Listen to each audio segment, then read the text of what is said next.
Once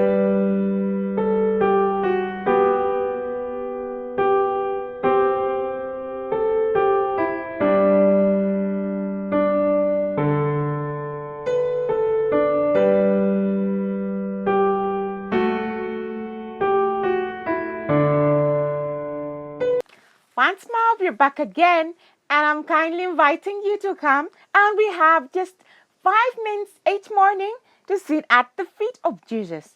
God has much to tell us, and we have less to offer Him. The best gift you could offer God is to give Him a chance to listen to His words. 2nd November is our date today. Remember, we're finalizing the year 2024. And the question is, what are you doing for Jesus?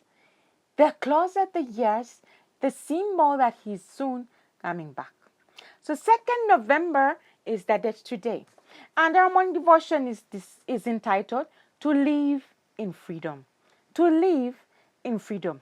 What does it mean to live in freedom? What does it really mean? Let's close our eyes for a word of prayer. Father, Lord, thank you so much. We want to learn and understand what it means to live in freedom. You paid for our freedom, but some of us don't accept that gift, or we don't recognize it as something great. Help us understand the true meaning of freedom today as we study your word. In your precious holy name I pray. Amen. Galatians, the chapter is 5 and the verse is 13.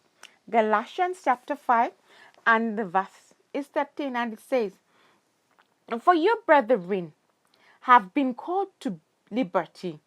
Only do not use liberty as an opportunity for the flesh. Do not use the liberty as an opportunity for the flesh, but through love serve one another. What does it mean to live liberty for the flesh? That would mean trying to satisfy your flesh by the worldly things, because we have the liberty. That could mean lust, drinking, applying drugs to your flesh. But the verse is trying to tell us that through love and serving one another.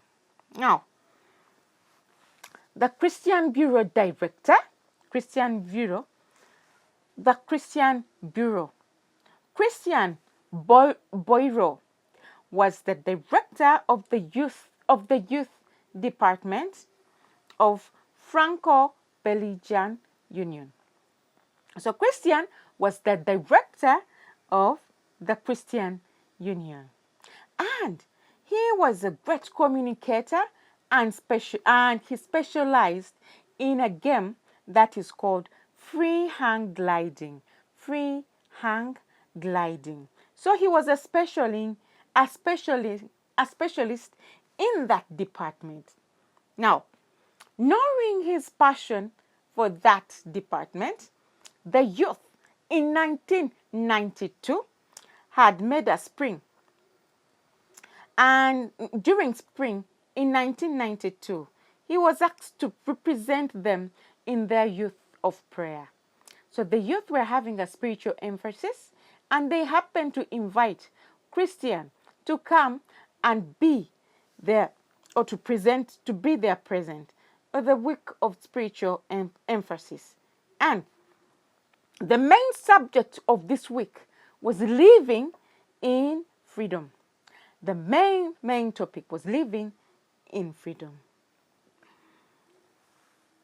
So, the meetings were very inspiring, and there were flying exhibitions. He recounted many experiences. So, since the youth knew that Christian was a specialist in free hang gliding, when people are hung and they begin gliding and falling down.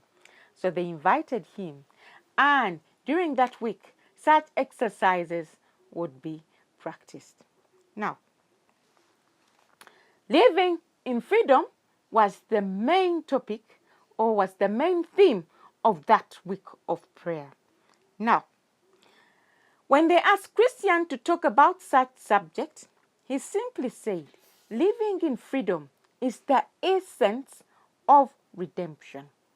Our living in freedom is the main essence why Jesus came to this world. Christians try to explain that this world once upon a time was a huge prison, or currently is a huge prison.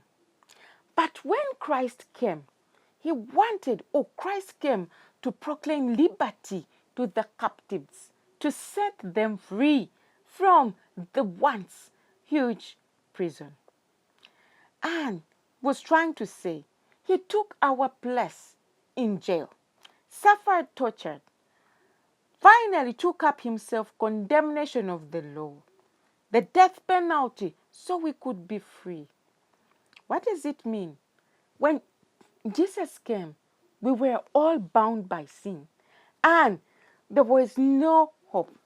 But at the cross, once you accept and believe him as the Son of God, there is an opportunity for you to be removed from this world. The opportunity is the redemption story. That makes you free. That gives you a hope that one day you're going to be freed from this huge world. That sets you free from the sinful acts of the devil. That was the main reason why Jesus came.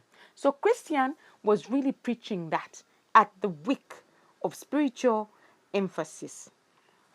So he was trying to say, stand fast therefore in the liberty by which Christ has made us free, and do not be entangled again with the yoke of bondage.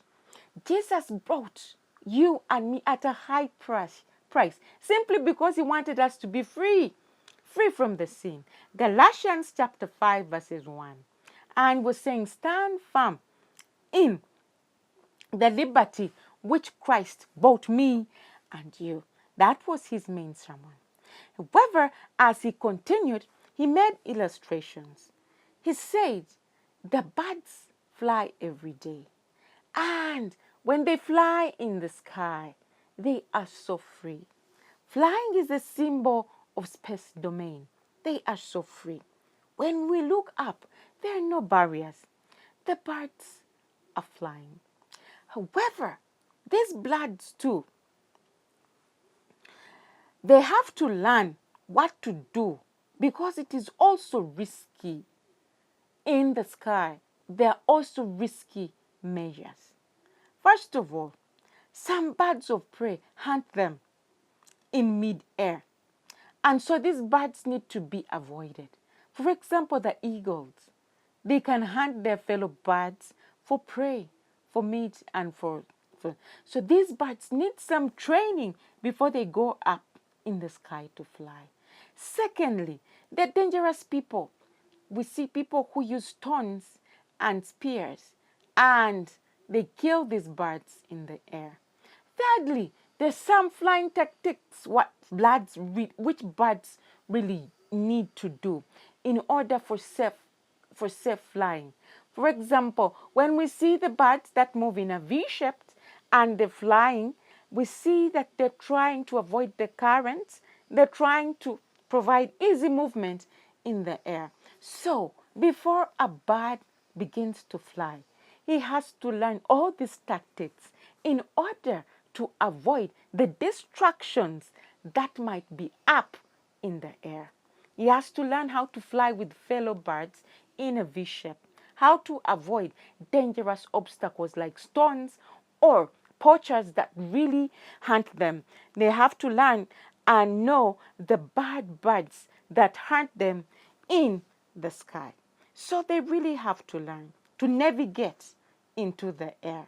So we too, finally, we need to know that there's a freedom that kills. The freedom that kills. There's a freedom that kills. While an animal is enclosed in its box, captive, it is safe. But when the hatch of freedom is opened, it sees the sky, comes out and flies. But a shooter stationed behind the box follows with the rifle and shoots him. that despite the fact that freedom is available even to the birds in the sky, there is still an enemy. And while we have to practice this freedom is how to avoid the enemy. We Christians, we know that devil is around. We have to learn that despite the fact that God brought our freedom, we have to learn how are we avoiding that devil.